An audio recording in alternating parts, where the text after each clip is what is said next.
Hey guys, over here, and today we're back with Grid Autosport, the career mode in the preview build, I might add. So today we're going to look at a slice of the touring car, and I say preview build, I might add, because this career mode won't properly be part of the retail copy you get on June the 27th. This is just a little slice to give us a preview of it, so we're going to look at the touring car slice here and see what's up. But do comment below on what you want to see next, you know, open wheelers, endurance. I believe endurance is with the Mclaren at Yas Marina, and I believe the open wheel is at Malaysia. So do comment below if you want to see those next, which one you want to see next. So here I opted not to qualify. I'm going to start from last. This is on hard difficulty for AI. There is very hard, but I was kind of going into the unknown. I've only had this game, the preview build, for a week, so I'm not really too sure what best is going to challenge me, so I just went for hard. That seemed like the best option at the time. No assists on apart from the corner line, as you'll see. You can kind of get a feel for what assist people are using, because on the bottom right there, in the bottom right corner, you'll see 6 faded icons. Now the left 3 are for damage, so if you damage your car or have kind of water issues or engine problems, those will flicker orange. And then the 3 on the right are ABS, traction, and I believe stability control or something like that.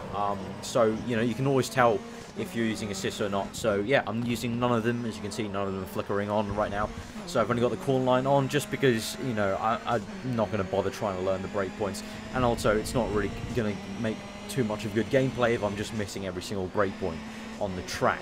So yeah, let's get back to the actual gameplay and hand stop talking about random stuff. So we're up into 13th place here, going through, obviously using manual sequential. You can actually use H pattern, which is quite cool. So if you've got an H pattern, you can use that for touring cars and as such.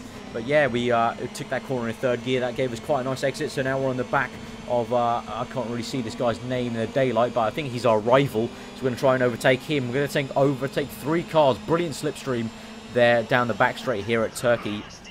I must say this game does have really good slipstream, as you can see by there. Yeah, it's got good slipstream physics. If you do get behind the car, line up, even if you're like 30 feet back, it will start to drag you in as it does in real life. So definitely they've done a good job on that. And oh god, close call there with that car, and we're up to 9th place now. We've overtaken our rival, I believe. And so I think this is our teammate. He's in the Razor car, and we're in the Razor car as well. So I think he's our teammate. Down to the first corner, taking that quite nicely. Up to 8th place now, and our objective is to finish 6th to please the sponsors, which is another good point to get onto. Yeah, this game, in terms of the career, obviously this is a preview, but it's still going to show good aspects of the game, which is there are objectives for sponsors. So the sponsors want you to get up to 6th place necessarily. You've got personal challenges to beat your teammate. You've got team challenges to try and get to a certain place in the championship with your team, or a certain place in the race with your teammate.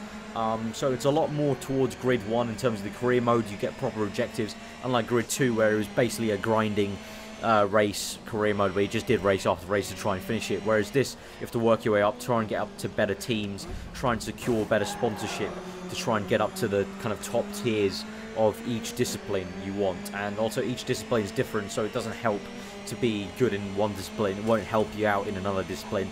So it's all about specialists, and you can kind of tune your career mode to how you want, so you can race whatever you want in that aspect. So yeah, I mean, that's a bit of information about the career mode, although I can give you more information if you just comment that below. If you want to ask me any questions, I'll try and answer them as best I can in the comments. So here on the gameplay, we go over the white lines, and it gives me a penalty. It holds me back for about 5 seconds. Interesting concept. You know, it's not there in F1.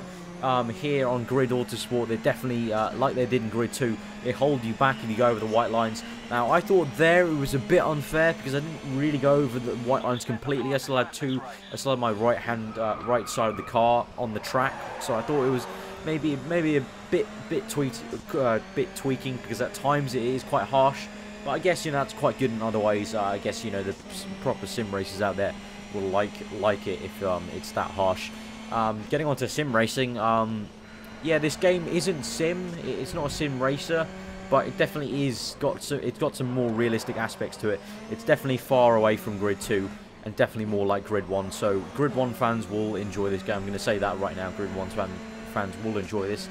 So I definitely recommend you go pick it up on the June 27th if you are a Grid 1 fan. If you did like Grid 2, then I don't know. not many people did like Grid 2, but if you did like Grid 2, I guess you could still enjoy this. But definitely, you know, it's a lot different from Grid 2, so you're gonna have to get used to the game. But yeah, it was interesting words from Inside Sim Racing. If you go check that channel out, Inside Sim Racing actually said this was on par with the likes of Gran Turismo and Forza 5, which was quite interesting. So read into it. You know, Inside Sim Racing, a big company that is, you know, well respected in the sim racing world on YouTube, said that this is on par with Gran Turismo 5 and Forza 5. So, you know, don't take my word for it. Go check out their channel and the words they said. But yeah, this game, you know, taking away all the crap about sim racing, all of the stuff that really, honestly, for me, doesn't matter. As long as it's fun, as long as it's a fun game, I will play it, and it is a fun game. Definitely a big challenge, especially with the wheels. It's got some really nice feedback. Definitely is a lot of fun. But yeah, that's been the touring car gameplay. I know I didn't talk a lot about the actual gameplay, but I hope you guys just watched it and enjoyed it. If you do want to know more, comment that below. Like if you enjoyed it. Subscribe if you're new for more Grid previews. And I will see you guys next time. I hope you enjoyed the rest. Hope you enjoy the rest of your day. I've been aarava, and we'll see you guys next time.